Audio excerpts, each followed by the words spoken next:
مریم یہ کہاں سے لے آئی ہو؟ ابھی تمہاری شادی نہیں، اور تم تو اچھے خاندان کی تھیں، تمہاری ماں ایسی نہیں، تمہارا باپ ایسا نہیں تھا، اور تم نے یہ کیا کر دیا؟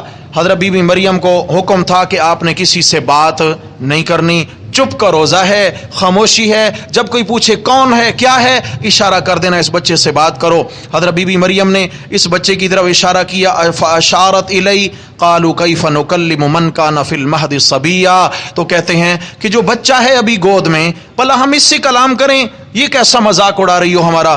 حضرت عیسیٰ علیہ السلام جو ماں کی گود میں تھے، فوراً اپنی ماں کی صفائی میں وکیل بن کے بولے، قال انی عبد اللہ، میں اللہ کا بندہ ہوں، آتانی الکتاب، وہ مجھے کتاب عطا فرمائے گا، وجعلنی نبیا، اور مجھے نبی بنائے گا، وجعلنی مبارکن اینما کنت، تو عیسیٰ علیہ السلام کی یہ تقریر ہے۔ تو میرے رب نے اشارہ کر دیا کہ دیکھو حضرت بی بی مریم پہ حال بھی آئے، پھر انعام بھی ہم نے عطا کر دیا، ان کی صفائی میں ہم نے دودھ پیتے بچے کو بھی بلوا دیا۔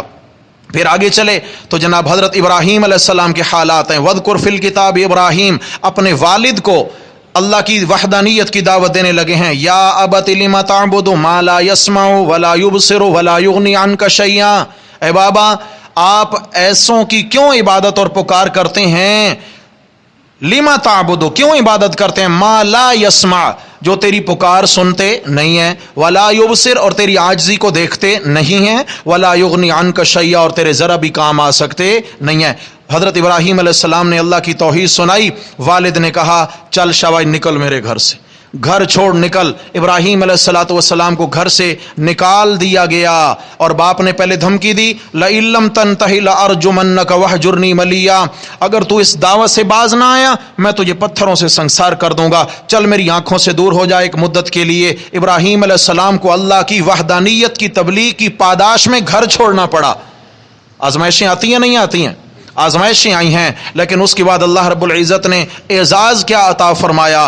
فرمایا وَوَهَبْنَا لَهُم مِّن رَحْمَتِنَا، ان کو ہم نے اپنی رحمتوں سے نوازا۔ پھر رحمت کیا تھی؟ ان کو آگ میں ڈالا اور آگ کو گل و گلزار بنا دیا۔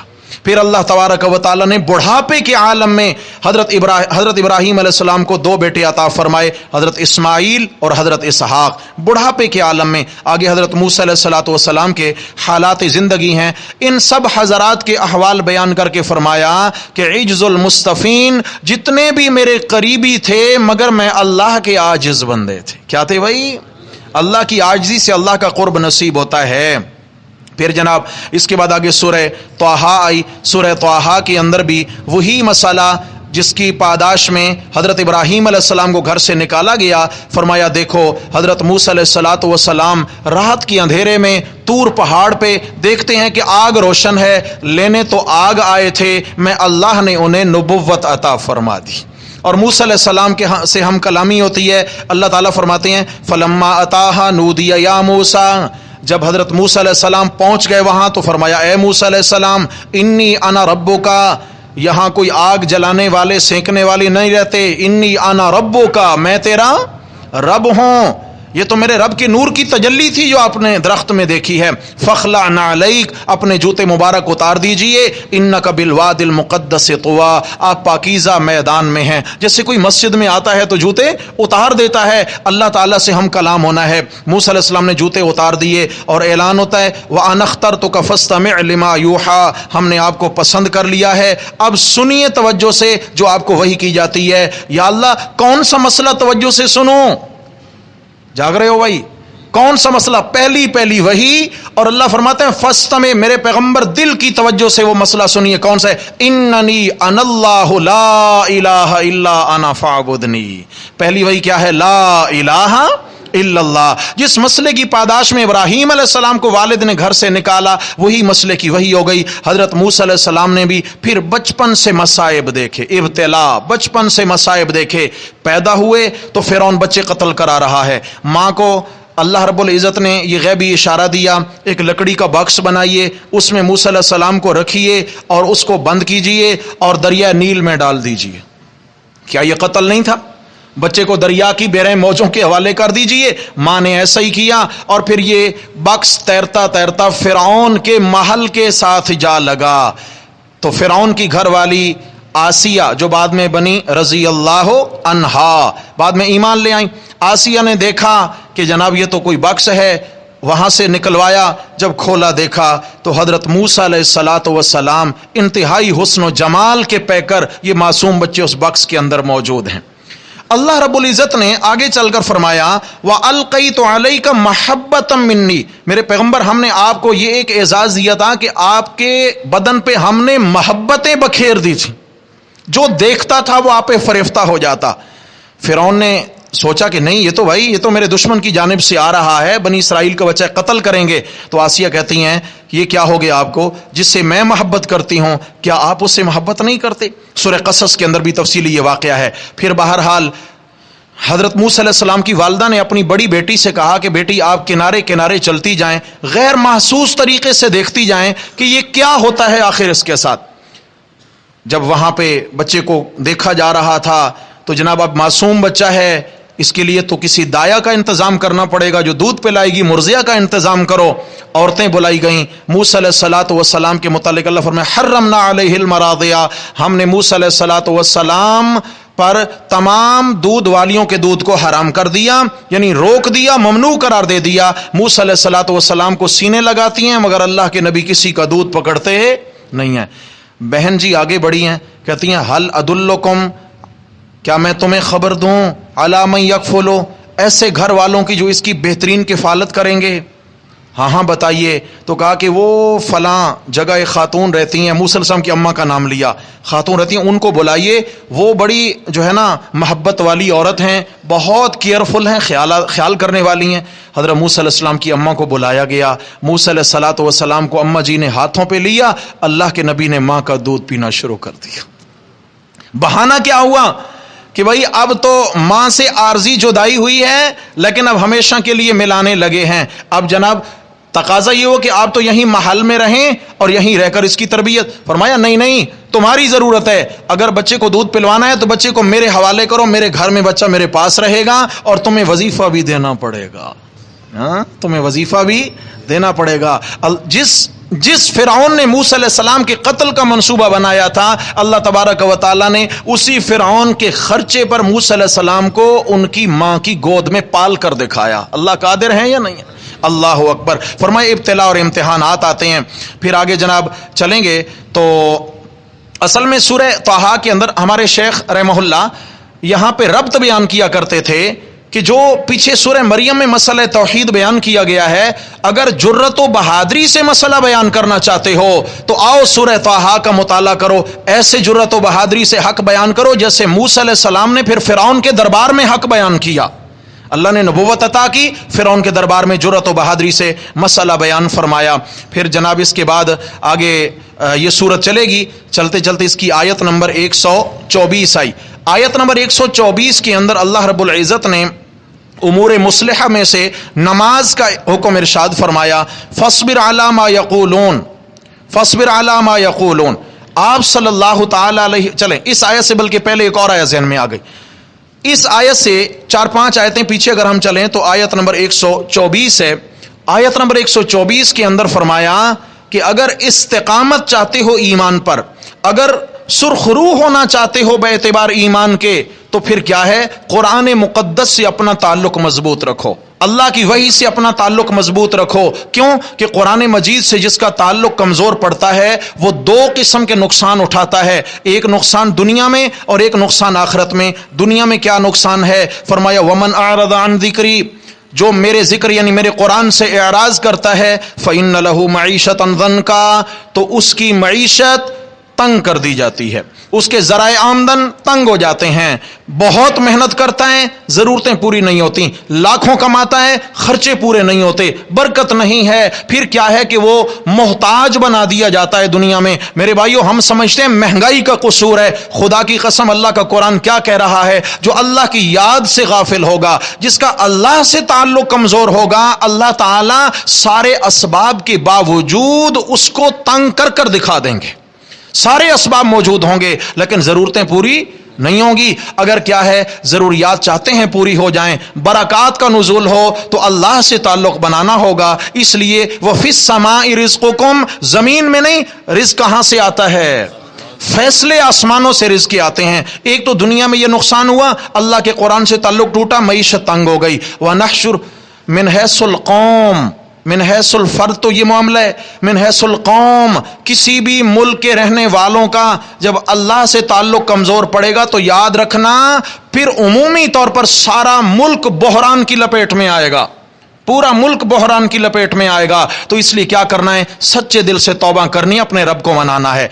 پھر قیامت میں کیا ہوگا, وَنَحْشُرُهُ يَوْمَ الْقِيَامَةِ أَعْمَى, فرمایا جس کا قرآن سے تعلق کمزور ہوتا ہے قیامت کے دن ہم اس کو آنکھوں سے اندھا کر کر قبر سے اٹھائیں گے, نابینا ہوگا. قَالَ رَبِّ لِمَ حَشَرْتَنِي أَعْمَى, کہے گا مولا کیا ہو گیا, آپ نے مجھے نابینا کر کر کیوں اٹھایا. وَقَدْ كُنْتُ بَصِيرًا, حالانکہ میں تو اچھا خاصا دیکھنے والا تھا, یا اللہ میری نگاہوں کو کیا ہو گیا. سمجھنا, قال كذلك اتتك آیاتنا فنسیتها, اللہ فرمائیں گے ہاں اسی طرح تیرے پاس ہماری آیتیں بھی چل کر آئی تھیں, تو نے ان کی پرواہ نہ کی. كذلك اليوم تنسى, آج ہم نے تیری پرواہ نہ کی. جن نگاہوں سے اللہ کا کلام دیکھ کر نہ پڑھا, اللہ کے کلام میں غور نہ کیا, تو وہ نگاہیں سلامت رکھنے کے قابل نہیں ہے. اس لیے میرے بھائی زندگی کا مقصد بنائیں کہ اللہ کے کلام سے تعلق جوڑے. اور اللہ کے کلام سے تعلق کب مضبوط ہوگا, فرمایا نماز کی پابندی لازم ہے. فاصبر علی ما یقولون وسبح بحمد ربک قبل طلوع الشمس وقبل غروبها, یہ 5 نمازوں کا ذکر یہاں پہ آیا. آگے سورہ انبیاء کا ذکر ہے, اور سورہ انبیاء کے اندر کون سی بات چلی, اکرام الانبیاء بعد الابتلاء. فرمایا حالات آئے لیکن اس صورت کے اندر صرف اکرام کی بات ہوگی. اللہ نے اپنے نبیوں کو پھر کیا کیا دیا, کس طرح نوازا. لیکن فرمایا اگر تم بھی اکرام چاہتے ہو تو مثالیں تو آگے آنے لگی ہیں, انبیاء علیہ السلام کے واقعات تو آنے لگے ہیں. لیکن اسی سورت کی آیت نمبر 25 کے اندر اکرام الانبیاء, یعنی اکرام کب ہوگا کہ جب اس مسئلے پر کاربند رہو گے, جس مسئلے کو دیکھ کر سارے انبیاء مبعوث کیے گئے. آیت نمبر 25 میں وما ارسلنا من قبلک من رسول الا نوحی الیہ انہ لا الہ الا انا فاعبدون. کون سا مسئلہ ہے بھائی, لا الہ, تعلق اللہ سے جوڑے, تعلق اللہ سے مضبوط ہو. فرمایا انبیاء علیہ الصلوۃ والسلام نے اسی مسئلے کے لیے قربانیاں دی, اللہ نے اکرام فرمایا. اے میرے نبی کے امتیو, تم بھی اسی مسئلے کے لیے قربانیوں کی خاطر تیار ہو جاؤ, اللہ تعالیٰ کا اکرام والا دسترخوان تمہارے لیے بھی تیار ہے انشاءاللہ. تو آگے انبیاء علیہ السلام کے حالات و واقعات آنے لگے ہیں, مثالوں کے ذریعے انشاءاللہ تعالی اکرام کا مسئلہ بیان ہوگا. دعا ہے اللہ جل شانہ ہم سب کو قرآن و سنت کی سمجھ اور عمل نصیب فرمائے. اقول قولی ھذا استغفر اللہ.